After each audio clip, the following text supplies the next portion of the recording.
He was fantastic. It just felt awesome to be out there again with my guys. And it's been tough being out, but I've been there before, and it just felt good. I felt good, you know. Didn't feel too rusty, and all my guys were really happy for me, and it was awesome. Matt, what? Sorry. We always do this. I know. Every time. Matt, what difference does it make when Tyler is back in there? You know, Flack, he's incredible, you know. He really is. Having him out there today really spurted us. He's a very versatile player. You throw it to him in the post. He's got a number of post moves. He can take it out on the perimeter. He's a great shot blocker. So having him back out there, you know, it just boosted our confidence, just knowing we had him on the floor. And he wasn't rusty at all. He played great. Thanks, bud. Yeah, but Man, it seemed like it was a game with a lot of whistles and kind of a herky-jerky thing going on there. Was it unique in that way? Kind of an odd game? yeah, I know their coaches were all over the refs because we shot a bunch of free throws. How many did we shoot? 37. But, I mean, typically we get, I think we're one of the top teams in the country at getting to the line. But they shot a bunch of free throws too. So it was kind of a slower, I mean, it was just like, yeah, like you said, herky-jerky game with the whistle blowing all the time. But, you know, we just got to play better defense and guard without fouling. Matt, what does that say about your team? You know, kind of different games with Western Illinois games. It was kind of a grinder. This one certainly close to. Does that tell you things about your team? Two close games come out? Yeah, you know, it's kind of been the story all year. A lot of close games. We haven't blown many people out. We haven't been blown out the games we've lost. But we've just, you know, for the most part, we find a way. And today, the fans, they were huge. It gets real loud in there. And, you know, when they're on offense trying to call out a play or something, coach is trying to talk to the players. They don't even know what's going on because it's so loud in there. So, you know, coach says it all the time. We have great resolve with this team, and I think we do. And, yeah, we're used to these close games, and we were able to pull it out.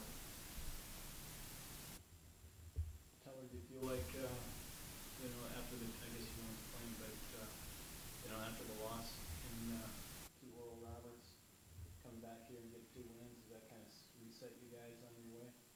Yeah, a little bit. I mean, I know we can play better than how we played at Oral Roberts, so we kind of just have to move on to the next game after that and play our best every night. And we know we're going to have games where we're not exactly our best, but we just play like with like officiating and whatever. When the game's herky-jerky, we just got to move on to the next play, and I think we've done a good job of that. So it's always the next best action, and yeah, on to the next game. I think your knees feel fine after that dunk you had there, huh? Yeah, no, didn't feel bad at all. I missed him on a lob in the first half.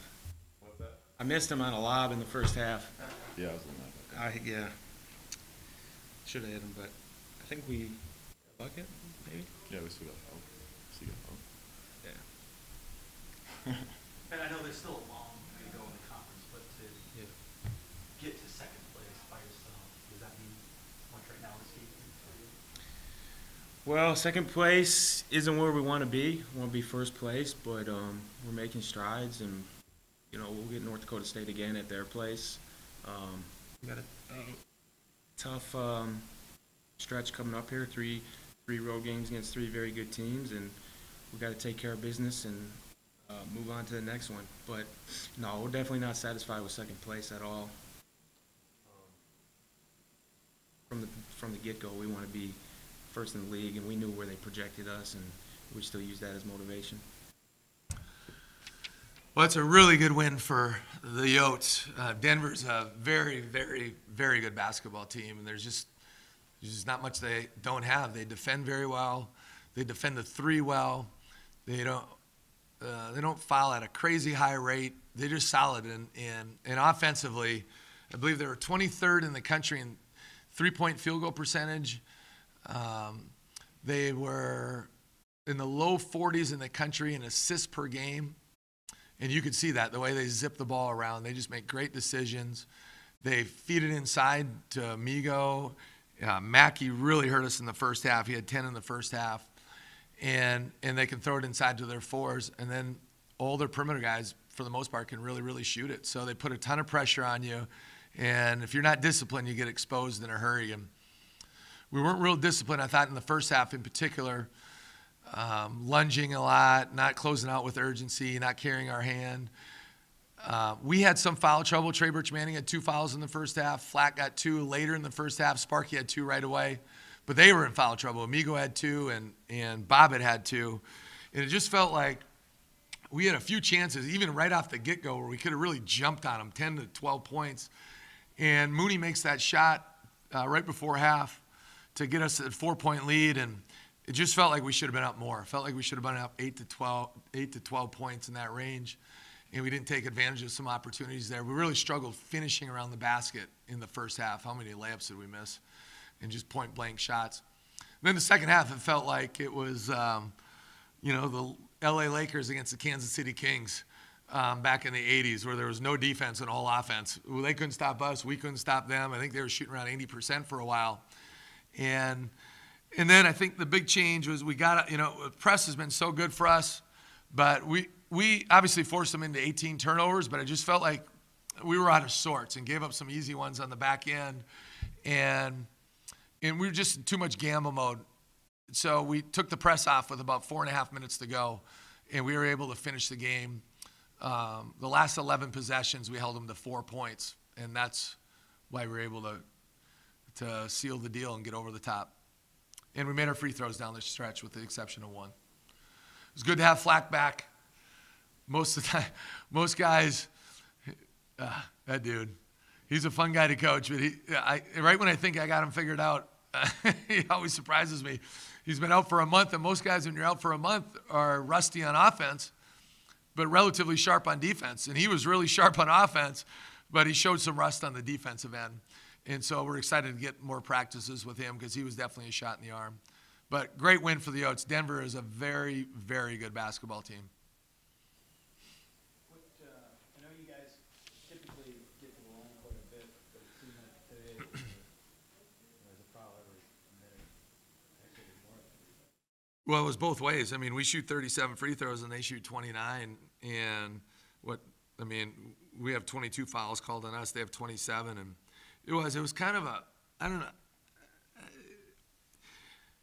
know. It was hard.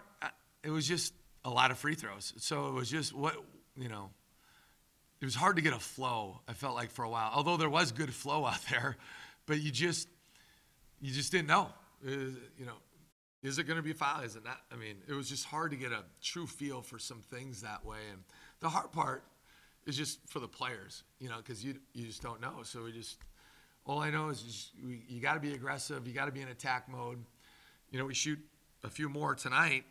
We've been right. I think this is our 7th straight game with 30 or more free throws, and a lot of that's our offensive design. A lot of that's our players that we have. But certainly now with Tyler back in the flow, he gets 7 free throws attempts, and most of those were in back to the basket plays. So it gives us a different dimension that we haven't had for the last 7 games.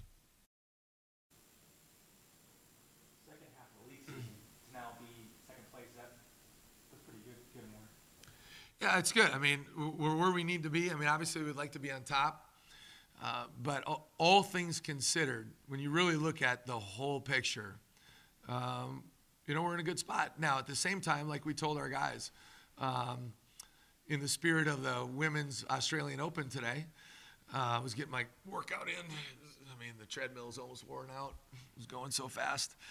I was watching Serena Williams against Venus, and when I showed up, it was like 4-4, and Serena held serve. And to use the analogy, we held serve.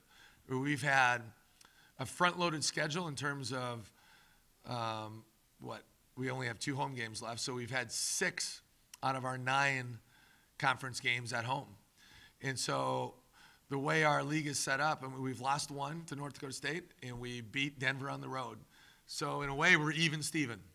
Right, and our league is, like I think I alluded to on Wednesday, is the number 2 league in the country with winning at home. So we held serve. Now we got to find a way to break serve. Right, we're on the road for the next 3, and we have to find a way to break through and do things that most teams in our league haven't done consistently, and that's win on the road. Coach, I've been watching you for the last 4 games. You guys were kind of rusty. You didn't get the momentum in the first half in the previous 2 games. But this game, you had counter-striking every point they scored. So what changes did you make to do? Yeah, that's a good question. You know, basketball is a funny game, isn't it? I mean, it's a crazy game. Personally, I had a really good feeling about tonight, and I'm not sure why. It just felt like we were going to break through on the offense finally. I don't know. It wasn't anything because of them or matchups. We just haven't been playing great lately on the offensive end, and as bad as Wednesday night was, in the first 10 minutes was really bad. But honestly, when I watched the game that next morning against Western Illinois, we weren't that bad. I know it was ugly, but we actually had a lot of great looks. We just flat missed them. I mean, we just missed so many open shots that you feel like most of the time we're going to make. And in practice, with all of our shooting drills, and we stat a lot of our shooting drills, and even when we were playing live, we really shot it well yesterday. Like, we were just in a groove. And then on Thursday, we did a light, just very light, mostly. We did one live thing, but all shooting stuff. And we were stroking it that day too. And it just felt like we were due for a breakout game on the offensive end. It's been feels like it's been quite some time. So it's a funny thing. And part of that, though, too, and that's a great question, part of that was Flack. When you feel like you can throw it inside consistently and get production, because he got us going right away. He scored the first basket, made another tough one. Trey Birch-Manning kind of drove it down, dumped it off to him, made a little short corner shot, which is a good shot for him, but that's a tough shot for a lot of guys. So to be able to get more of a back-to-the-basket game again, it really kind of opens things up for the guards. So it's nice to have that dimension back.